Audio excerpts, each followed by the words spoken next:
Gotta get my Red Bull. Oh, that beautiful sound. Alright.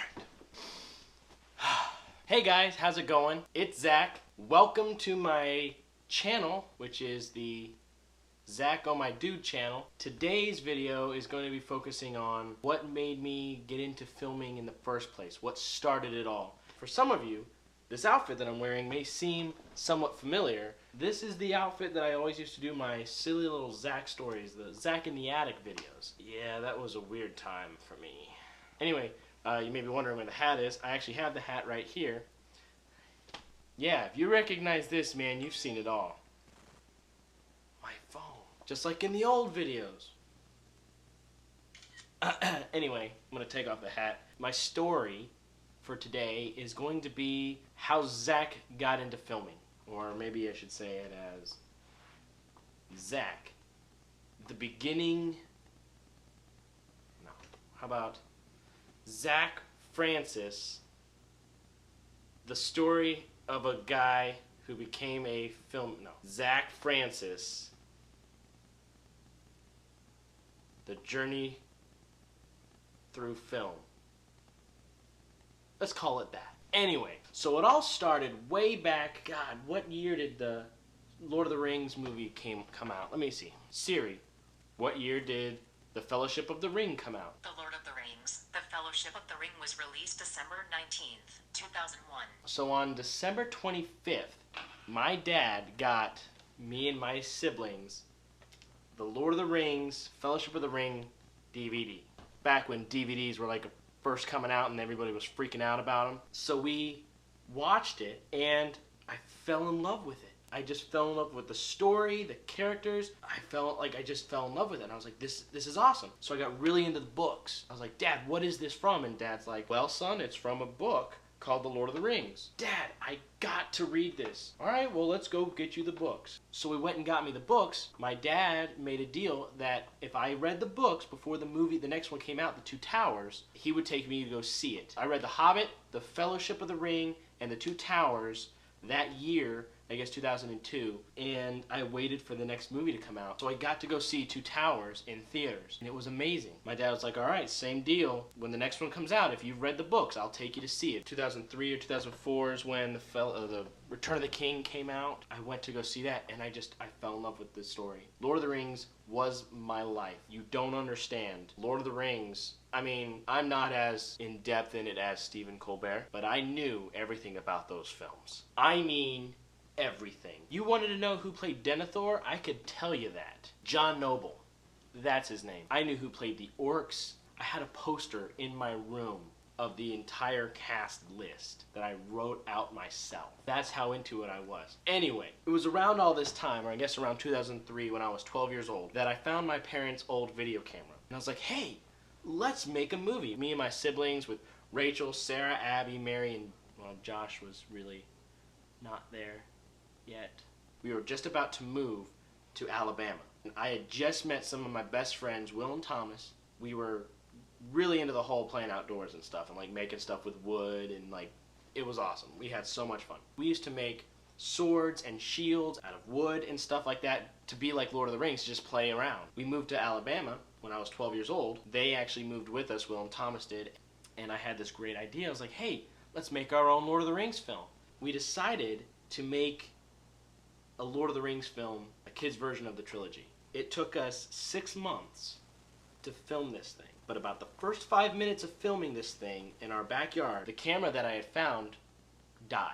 It was just done. It just wasn't working. I mean, this camera was the one that takes VHS tapes. So it was old. When it broke, we had just started this whole project. So my dad took me, Will and Thomas and Rachel, and we went to Circuit City, back when Circuit City was a thing. This was one of the last ones they had. It was a display model, so we got it for super cheap. This camera right here is the camera that I used to film my very first film. My very first movie was filmed with this camera. I don't know if you can hear that. It's broken. It doesn't work. To get it fixed would just be ridiculously expensive, and I don't have that type of money to get something fixed that I can't really use anyway. This is the one that started it all. And we made an hour-long Lord of the Rings film, a kid's version of the trilogy, with this guy. I mean, this movie was the coolest thing that I had ever done up to this point. Once I started this, I knew this is what I wanted to do. 12 years old, I knew I wanted to be a filmmaker. Now, I didn't know what that really meant at the time. I mean, here I am. I'm 24 right now. Can you hear that wind? It's ridiculous. I'm 24 now. When I was 12 years, it's been 12 years that I've been filming and making stupid videos. And that's where it all started, was the Lord of the Rings. And it escalated there to shorts in the backyard, shoot 'em ups. I think my body count is up in the close to 100 at this point. And then music videos. Started doing stupid Weird Al music videos, which again I thought were amazing at the time. But, I mean, break time, hold on. So I'm editing all this to cut it down, but I've been talking for like 20 minutes already. God, I can talk. It's no wonder I don't have very many friends. Anyways, so then we moved to the second house in Alabama, which is where I started wearing this. And my very first video was X-rays. The reason I started doing those videos was because they're all true stories of things that happened to me or that I did, which is one of the things that I really liked about it. So it was really kind of cool to just tell my stories. And the very first story I ever told was about this X-ray debacle. That's a fun word, debacle. Anyway, I told some of my friends and they thought it was the funniest thing ever, and I wasn't trying to be funny. I was telling them like honest, like real stuff that just happened. And everyone was like, dude, that's hilarious. And I'm like, is it though? Because you're laughing at my pain and suffering and awkwardness. And then I realized that I could use that for good and to make other people happy and smile and laugh. And I realized it's like a superpower. Wow, I got really into that. I started making these attic videos, the Zach in the Attic. Did a lot of stupid stuff up in that attic. And it was hot. Like I was sweating because it was so hot. It was the South in the summer up in an attic where there's no ventilation. Unless you turn on the big fan, which sucked out the windows or whatever it was. Anyway, started doing those. Progressively started doing better and better videos and started doing, like people would be like, hey, could you film this for me? Could you do this for me? And I just started doing more and more. I did that for the 3 or 4 years I was there, just doing random videos and stuff up in the attic and with friends or whatever. That's where I started doing like the Zach and Rachel videos with me and my sister. Now, me and my sister, we're super close. So when we make videos, it's all improv, but it almost looks scripted because of how we interact with each other so well. It's like Abbott and Costello. Rachel's Abbott, I'm Costello because I'm the fat one. Laurel and Hardy, I'm the fat one. The Three Stooges, I'm 2 of them because I'm so fat. Anyways, we always just loved doing the Zach and Rachel videos. And then when I went away to college, I kind of stopped doing all those Zach in the Attic because I didn't have an attic. Started dying out, actually, slowing down a little bit my freshman year just because it was my freshman year and I didn't have a lot of time. My sophomore year came around, I got a job as the student videographer at Benedictine College. That led to a whole bunch of stuff. I worked for the business team there, and I went on this trip to Dallas to film it with the Benedictine business leaders or whatever they were called at the time. That's actually how I got my job at Sam's Club later in life, because I met somebody there and they were like, hey, you're kind of cool. Would you like a job? And I was like, oh yes, I would love a job to work at Sam's Club. The bakery is the place to work. If you're going to work at Sam's Club, work in the bakery. You get free food. It's so much fun, and then you get to make other people happy by making the muffins and then making the boxes that the muffins go in, and then you have to sticker them all, make sure they're right, and you have to count them. It was awesome. I love muffins. Anyway, it was my senior year at this point, so after all a whole bunch of fun stuff, my first 3 years of college, my senior year, I had my senior project. And I made my senior project. It's not exactly what I had hoped it would have been. When I wrote the story the first time, it was completely different than what it ended up being. I would love to redo it, and I'm actually going to think about redoing it the way I had planned on doing it the first time. So I did my senior project. I guess I should mention, this isn't all with that camera, when I moved from Alabama to Virginia, freshman to sophomore year, I got this camera. Which I did most of my filming from then on this guy. This camera saved my butt so many times. So a long time ago, in a galaxy far away, I got a book. So I got this book for Christmas, the year of 2005. And there was a picture in this book. So there's this page of these cameras. And that one right there is this one right here.